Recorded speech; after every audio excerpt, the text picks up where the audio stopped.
Nah, hujah kedua yang mudah lagi menurut Quran itu begini. Sekarang misalnya ya, yuridu wa bikumul yusra, Allah itu menghendaki mudah. Itu kalau kita maknani, itu gampang. Misalnya begini, ya ini yang ada ya, nyata dalam sejarah. Ada berhala terpahat dari batu, namanya Lata, Uzza, Manat, gitu, Lata, Uzza, Manat. Terus ada yang beberapa yang namanya nggak disebut Quran, kata Hubal, kata apa? Hubal. Oleh orang-orang kafir jahiliyah, Lata itu disembah, dikatakan Tuhan. Uzza juga dikatakan apa? Tuhan. Itu kata Allah. In hiya illa asmaun samaitumuha antum wa abaukum, itu hanya nama yang kamu ciptakan. Makanya Allah ngendikan kalau barang tidak benar istilah kaburos kalimatan takhruju min afwahim. Niki rungokno nggih kanca-kanca terutama sing hafal Quran. Misalnya aku darani Mustafa iku ganteng, Mustafa iku sugih. Itu namanya kalimat yang keluar dari mulut saya, tapi hakikatnya kan tidak ada. Nyatane ora ganteng, nyatane ora sugih.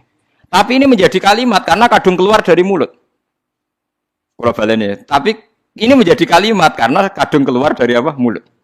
Misalnya saya bilang, wah Ruhin rambutnya lurus, alim, ganteng, pinter. Ini hanya keluarnya kalimat yang keluar dari mulut, tapi kan nggak ada kenyataannya. Nah, ketika orang kafir bilang berhala itu Tuhan, itu kalimat yang keluar dari mulut. Nah, kalau hakikatnya ya batu bukan Tuhan, hakikatnya itu batu. Berarti namane pangeran Lata Uzza itu batu apa pangeran? Batu. Nah, makanya kalau Allah mengkritik orang kafir, misalnya Allah dikatakan punya anak, Yesus itu Tuhan. Ngendikane Allah napa kaburas kalimatan takhruju min afwahim. Sungguh kalimat itu satu kalimat yang salah, tapi yang kadung keluar dari mulut mereka. Jadi nomor dua, ada kalimat yang memang benar. Seperti saya mengatakan 1 ditambah 1 2, 2 tambah 2 4. Nah itu baru hak karena nyata. Dikatakan apa enggak dikatakan ya tetap 2 ditambah 2 4. Sama dengan la ilaha illallah. Jadi la ilaha illallah itu sudah wujud sebelum dunia ngakui la ilaha illallah itu sudah ada apa belum? Kalau bedai. Sebelum ada orang Islam di seluruh dunia, Allah satu itu sudah wujud belum? Sudah. Kenyataan ini sudah ada belum? Sudah. Lah berhubung sudah kadung ada, kita hanya menyaksikan asyhadu, saya bersaksi, a'lamu, saya tahu. Karena sudah ada, makanya disebut fa'lam annahu la ilaha illallah. Wong sudah ada, kita tinggal tahu, tinggal bersaksi. Nah, kalau yang tidak ada itu mbok dikatakan pun tetap tidak ada, itu hanya jadi kalimat yang keluar dari mulut, wong barangnya tidak ada. Itu disebut apa? Kaburas kalimatan takhruju min afwahim. Iyaquluna illa kadziba. Jadi kalimatnya itu ada, tapi fakta yang ditunjuk kalimat itu tidak ada. Faham ya lah. Mulanya ciri utama agama itu kul ja'al haqqu wa zahaqal batil. Barang hak itu pasti ada, yaitu Allah. Barang batil ya pasti tidak ada. Pangeran telu itu tidak ada. Watu jadi pangeran ku ora ono. Santet ngasari dadekno aku mati ku ora ono. Mulane kula nek santet wong ora tau ndonga tolak santet. Wong cara kula santet mboten enten. Nah, percaya jajal nggak sih mati aku, paham gitu. Jadi gitu. Memang nggak ada. Lo soal misalnya, tapi wonten Gus yang mati, onok domen yang wetenge ngene. Ya sing ono dom. Iku jenenge ora santet biasa wedo. Lah nek mati kena santet itu biasa kepelitis truk ya mati. Kena virus. Cara kula dipanteni santet itu malah lambat, kadang 3 dina lagi mati. Cas pleng truk. Cas pleng meneh pesawat. Jadi ini yang paling angel nih bab tauhid. Sebenarnya tauhid itu gampang, buatan jelimet.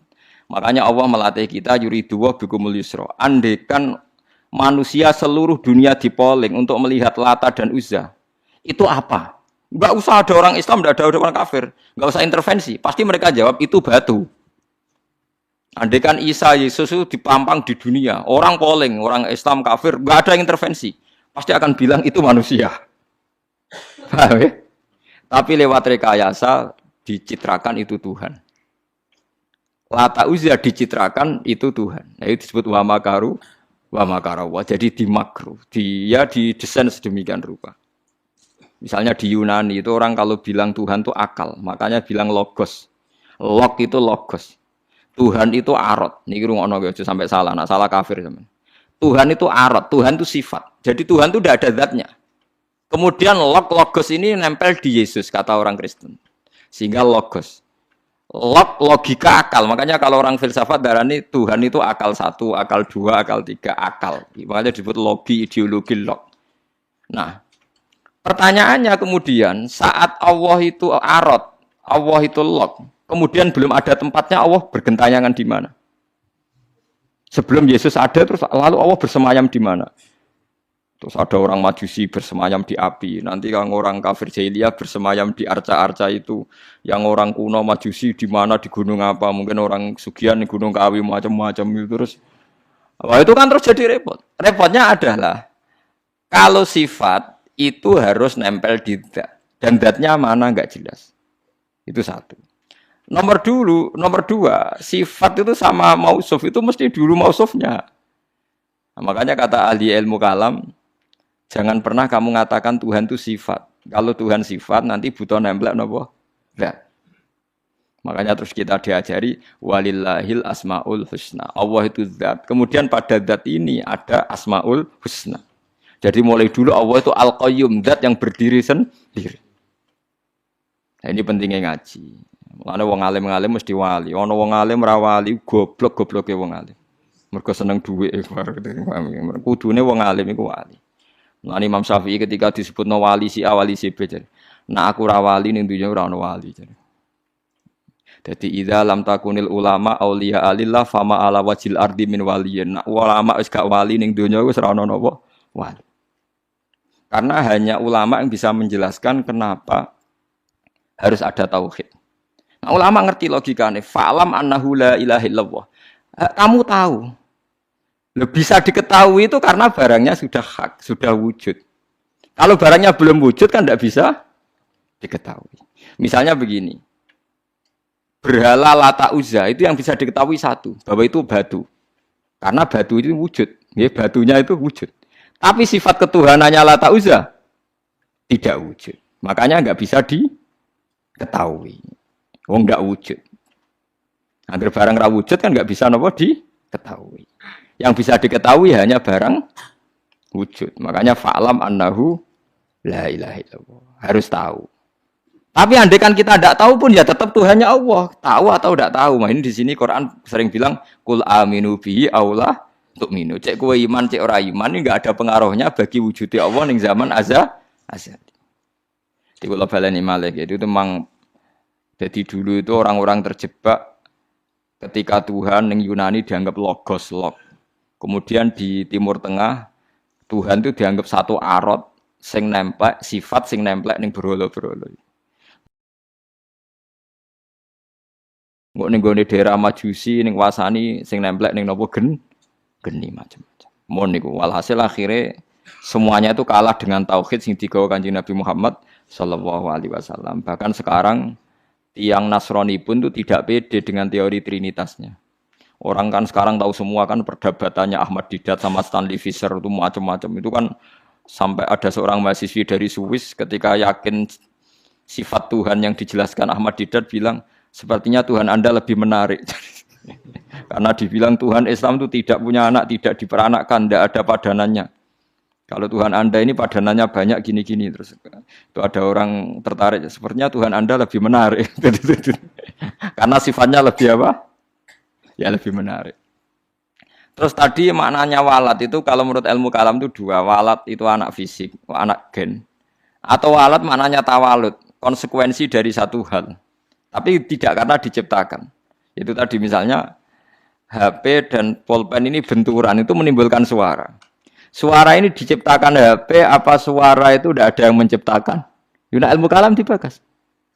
Nah kamu bilang diciptakan HP, HP-nya sendiri tidak merasa menciptakan.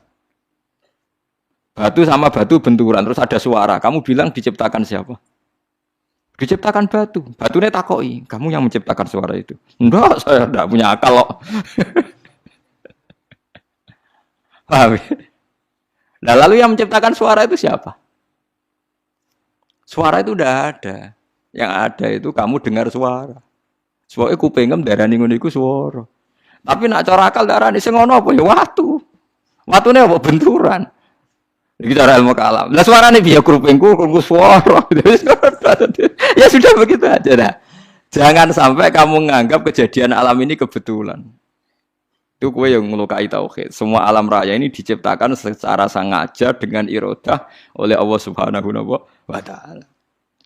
Jadi lam yatawallat min wujudihi syai'un. Jangan sampai kamu berkeyakinan setelah Allah wujud otomatis makhluknya wujud. Berarti wujudnya makhluk tanpa kehendak Allah. Itu keliru. Itu ya termasuk tawalud. Kalau kamu meyakini begitu berarti terjadi keyakinan apa? Tawalud. Setelah ada Allah otomatis makhluknya ada. Itu ya dosa besar. Kafir. Nah, terima dosa besar tapi apa? Kafir.